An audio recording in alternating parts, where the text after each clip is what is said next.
It's very wonderful to be here in the enlightened community of Lethbridge. Came here from Vancouver, and I've been working to legalize marijuana for all of my adult life. For 10 years I was the editor of Cannabis Culture magazine. I founded the Vancouver Seed Bank, and I'm also the director of the Vancouver Dispensary Society that sells medical marijuana in Vancouver and by mail order across the country. And it's wonderful being here among people who love marijuana as much as I do.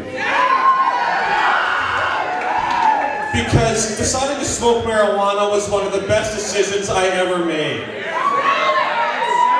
Marijuana has made my life better in so many ways that I'm very grateful to this plant for making me a better person and for all the wonderful experiences, for all the great friends that I've made through marijuana and through the cannabis culture. And so I want to give back to this plant that has given so much to me in my life. And I want to make sure that everybody in this world who wants marijuana is able to get it, and is able to grow it, and is able to get the same benefits and the same love from this plant that I've had in the ways it has improved my life. I want to share that with everybody. And really the marijuana culture is a sharing one. When we have that joint, we always pass it around in a circle. People who have marijuana want to share that experience and that knowledge with other people because we know how wonderful it is and how much it's been good for us. And while we're here enjoying ourselves and being all warm and happy and snug and stoned, we should remember that there's hundreds of thousands of people around the world right now who are sitting in prison just because they happen to love marijuana as much as we do. And that's not right. And Mark Emery's one of those people, but he's not the only one. There's hundreds of thousands of our brothers and sisters, our fellow weed lovers all around the world who are imprisoned and suffering unnecessarily. And we have a chance to make a difference and to end this terrible war. And Mark Emery is a good friend of mine, and I'm very sad that he's sitting in Georgia right now, in that prison where he's going to be for a few years, until, hopefully not too much longer, until we can bring him home, until we can convince our government to bring Mark Emery back to Canada, where he belongs. And Mark is someone who's done more for marijuana freedom and more to liberate our culture than anybody else I've ever met in my life. It's because of Mark Emery that we have bongs available in Canada. Before he started his crusade, bongs and pipes were illegal everywhere in this country until he started selling them and wholesaling them and breaking that law. And without Mark Emery, we wouldn't have Grow Books and Cannabis Culture magazine and High Times magazine available in this country, because those things, all the literature and all the knowledge of our culture was all banned in this country until Mark Emery started selling High Times magazine door to door, until he and me created Cannabis Culture magazine together and made sure that this knowledge and information was available all across this country. And if you grow or smoke interesting strains of marijuana, you have Mark Emery to thank for that too. Because he made sure that marijuana genetics and seeds were available to people all around the world.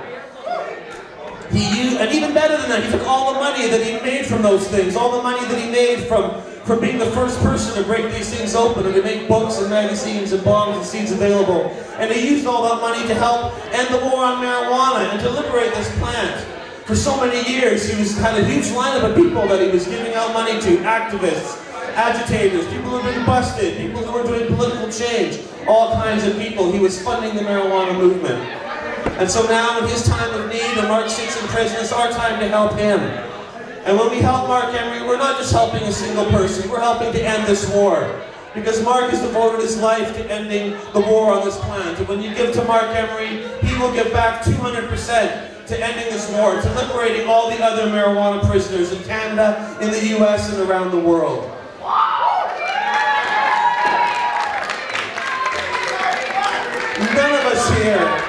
None of us here can remember a time when marijuana was legal. This war has been going on for over 80 years now. It's something that all of us have grown up with, and sometimes it seems natural, as if this is the way things have always been.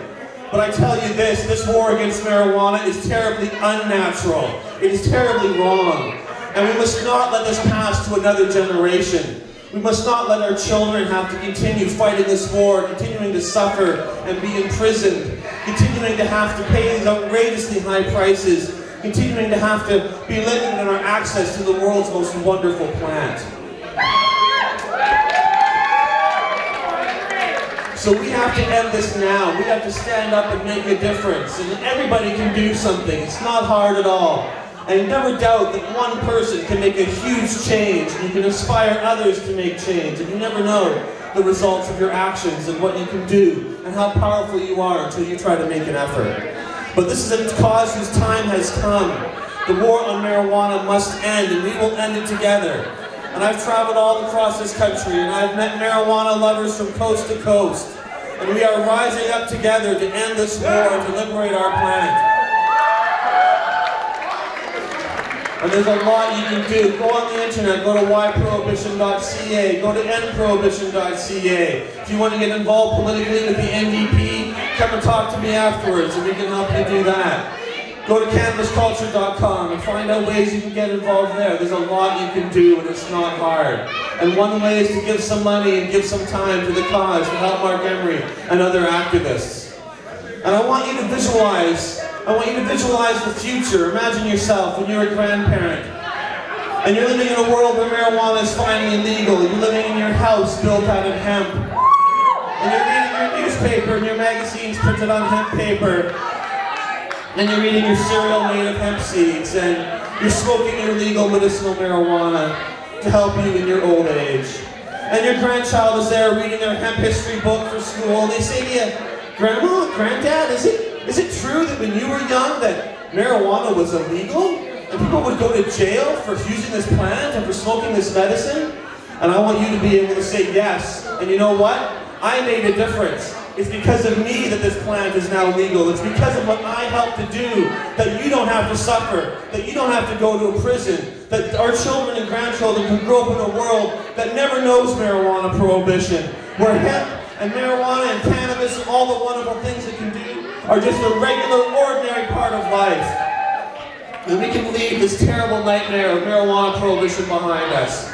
So thank you all for being here. I'm going to take the spirit of today home. Remember all the things that marijuana has done for you and try to give back to this plant, give back to this culture, and make sure that this is a war that ends now. We don't have to pass this on to our children. Thank you very much.